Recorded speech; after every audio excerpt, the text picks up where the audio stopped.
Hi, my name is Teacher Ruth, and in this series, we're going to learn the names of baby animals and some fun facts about them.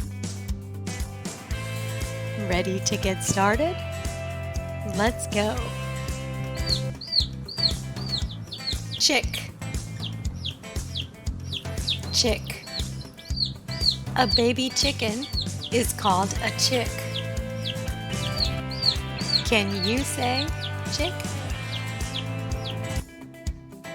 I'll see you next time.